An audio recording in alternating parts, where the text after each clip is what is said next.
This video is an introduction to critical path analysis. And critical path analysis is an extremely useful field in mathematics. It's particularly useful in project management. So here I've got a picture of two possible projects. The first project is building a house. In the picture at right, you can see computer programmers, and we're going to say that they're working on making a computer game. Now, whenever you complete a project, you need to break this project into a number of jobs. For example, if you're building a house, the type of jobs that need to be done are things such as plumbing, concreting,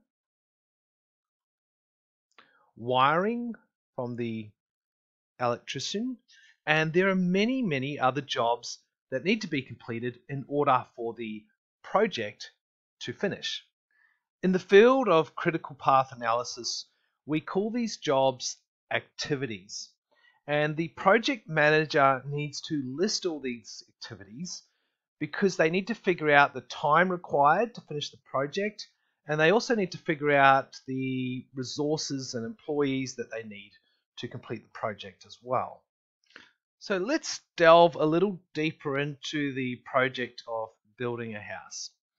There's a list of activities we have here, activities being jobs. So one activity is putting down the plumbing, another activity is putting down the concrete slab. We also need to put our frames up. We need to do the electrical wiring, and we also need to put a roof on top of the house. Now, each activity or job needs to be done in a particular order. For example, the plumbing needs to be completed before they put the concrete slab down. We can also see the framing here can't be put down until the concrete slab has been completed. So that would have to come after the concrete slab. We also can't put our roof on our house until we've got some framing to put it on. So that would come in step 4.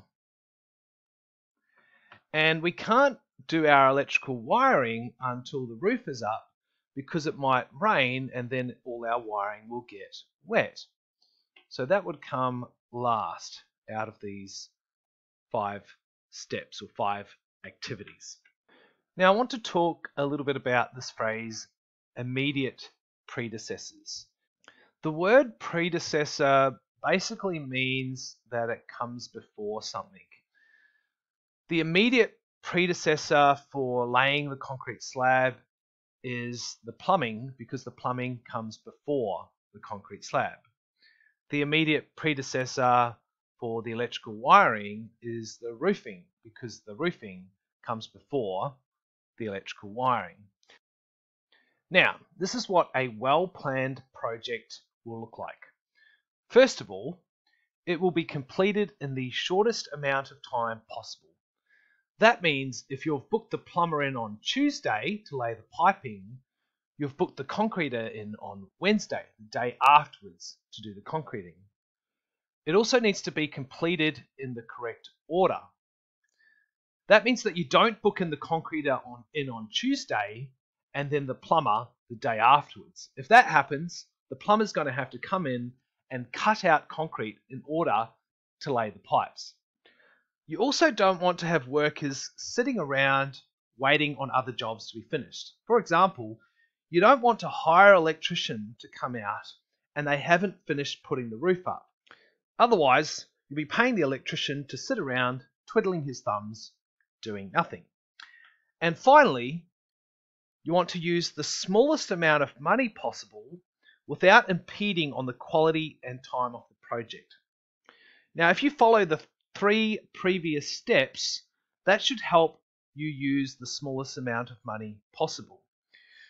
When we're talking about without impeding on the quality and time of the project, we're basically saying don't cut any corners. So do the job properly and efficiently in order to save money, but don't cut corners. Anyway, that concludes our video just introducing critical path analysis. Remember to read the description below for links to workbooklets that relate to this video.